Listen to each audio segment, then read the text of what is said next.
Welcome to all the aspirants. நாம இன்னைக்கு 7 June current அஃபேர்ஸை பார்க்க போறோம்.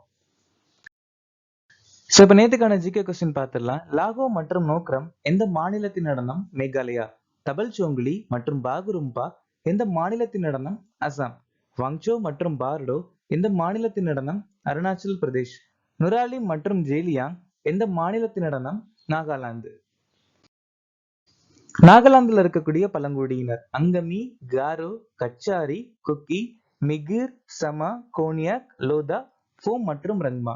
கான் அப்துல் காஃபர் கான் 1987ஆம் ஆண்டு பாரத ரத்னா விருது வாங்கியிருக்காங்க.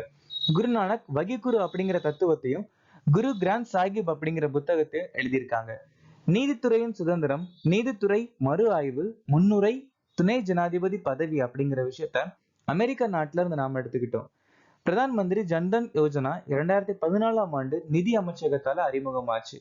சோ இதே மாதிரியே ஆபரேஷன் கிரீன்ஸ் திட்டம், ஆபரேஷன் கிரீன் ஸ்கீம் இல்ல திட்டம் சொல்லுவாங்க, 2018ஆம் ஆண்டு உணவு பதுப்படுத்துதல் அப்படிங்கிற அமைச்சகத்தால அறிமுகமாச்சு.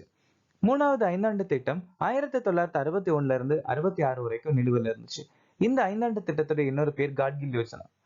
பிரிவு 267ல தற்செயல் நிதி, அதாவது கண்டிஜென்சி ஃபண்ட் அப்படிங்கிற விஷயத்தையும், பிரிவு 239ல யூனியன் டெரிட்டரி நிர்வாகம், யூனியன் பிரதேசத்துடைய நிர்வாகத்தையும் சொல்லியிருக்காங்க. ருக்மாபாய் பீம்ராவ் ரவுத் இந்தியாவின் முதல் பெண் மருத்துவர். அகோம் கிளர்ச்சி 1828ல இருந்து 33 வரைக்கும் கோமாதர் குன்வார் தலைமையில நடந்துச்சு. தீன் தயாள் துறைமுக அறக்கட்டளையின் தலைவராக நியமிக்கப்பட்டவர் யார்? சுஷில் குமார் சிங். நியூயார்க் இந்திய திரைப்பட விழா 2024இல் சிறந்த நடிகைக்கான விருதை வென்றவர் யார்? சன்யா மல்கோத்ரா. எந்த நாடு தேசிய விண்வெளி நிறுவனமான காசாவை நிறுவுகிறது? தென் கொரியா. சமீபத்தில் சோதனை செய்யப்பட்ட ருத்ரம் 2ஐ உருவாக்கிய அமைப்பு எது? DRDO. மெக்சிகோவின் முதல் பெண் ஜனாதிபதி யார்? கிளாடியா ஷின்பாம். மனுவேலா ரோகா போட்டே எக்குவடால் குனியா நாட்டுடைய முதல் பெண் பிரதமர். காஞ்சன் தேவி இந்திய வனவியல் ஆராய்ச்சி கல்வி கவுன்சிலுடைய முதல் பெண் தலைவர். பாகிஸ்தானின் பஞ்சாப் மாகாணத்தின் முதல் பெண் முதல்வர் மரியம் நவாஸ். காங்கோ நாட்டுடைய முதல் பெண் பிரதமர் ஜுடித் சுமின்வா துலுகா. அலிகார் முஸ்லிம் பல்கலைக்கழகத்துடைய முதல் பெண் துணைவேந்தர் நைமா கட்டூன்.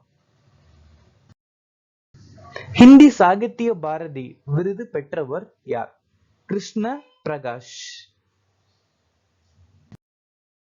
பவலூரி சுப்பராவோ ஆரியபட்டா விருது 2024.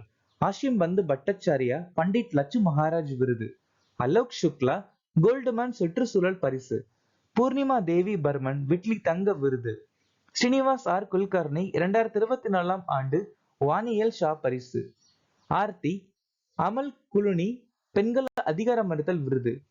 ராதிகா சென் இந்த ஆண்டின் சிறந்த ஐநா ராணுவ பாலின வழக்கறிஞர் விருது வாங்கியிருக்காங்க. தாய்வான் தடகள ஓபன் 2024இல் இந்தியா எத்தனை பதக்கங்களை வென்றது? மொத்தம் இந்தியா 7 பதக்கங்கள் ஜெயிச்சிருக்காங்க. அதுல 3 தங்கம், 3 வெள்ளி, 1 வெண்கலம். மொத்தம் 7 பதக்கங்கள் ஜெயிச்சிருக்காங்க இந்த தாய்வான் தடகள ஓபன்ல. தாய்வான் தடகள ஓபன்ல மொத்தம் 3 தங்க பதக்கம் இந்தியர்கள் ஜெயிச்சிருக்காங்க. அதுல முக்கியமான நயனா ஜேம்ஸ், இவங்க பெண்களுக்கான நீளம் தாண்டுதல்ல தங்க பதக்கம் ஜெயிச்சிருக்காங்க. இதே மாதிரியே பிசு உலக பல்கலைக்கழக விளையாட்டுல இந்தியா 26 பதக்கங்கள் ஜெயிச்சிருக்காங்க. ஆசிய விளையாட்டு போட்டியில இந்தியா 107 பதக்கங்கள் ஜெயிச்சிருக்காங்க. 4வது ஆசிய பாரா விளையாட்டு போட்டியில இந்தியா 111 பதக்கங்கள் ஜெயிச்சிருக்காங்க. 37வது தேசிய விளையாட்டுல மகாராஷ்டிரா மாநிலம் 228 பதக்கங்கள் ஜெயிச்சு முதலிடத்தை பிடிச்சிருக்காங்க. ஆசிய வில்வித்தை சாம்பியன்ஷிப்ல இந்தியா 7 பதக்கம் ஜெயிச்சிருக்காங்க. IBA ஜூனியர் உலக குத்துச்சண்டை சாம்பியன்ஷிப்ல இந்தியா 9 பதக்கங்கள் ஜெயிச்சிருக்காங்க.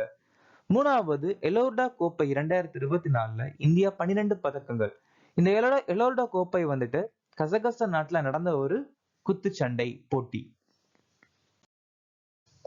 ஐக்கிய நாடுகள் சபையின் ரஷ்ய மொழி தினமாக எந்த நாள் அனுசரிக்கப்படுகிறது? ஜூன் மாசம் 6ஆம் தேதி நாம இந்த தினம் அனுசரிக்கிறோம். ஏப்ரல் கடைசி சனிக்கிழமை உலக கால்நடை தினம். ஏப்ரல் 30 ஆயுஷ்மான் பாரத் திவாஸ். மே 1 செவ்வாய் உலக ஆஸ்துமா தினம். மே 11 தேசிய தொழில்நுட்ப தினம். மே 11 மற்றும் அக்டோபர் 12 உலக இடம்பெயர்ந்த பறவைகள் தினம். மே 12 சர்வதேச செவிலியர் தினம். மே 18 சர்வதேச அருங்காட்சியக தினம். மே 25 உலக கால்பந்து நாள். எந்த நிறுவனம் பிராவாகா மென்பொருளை உருவாக்குகிறது? ISRO. Indian space research organisation. 1969ஆம் ஆண்டு இந்த இயக்கம் இந்தியால உருவாச்சு.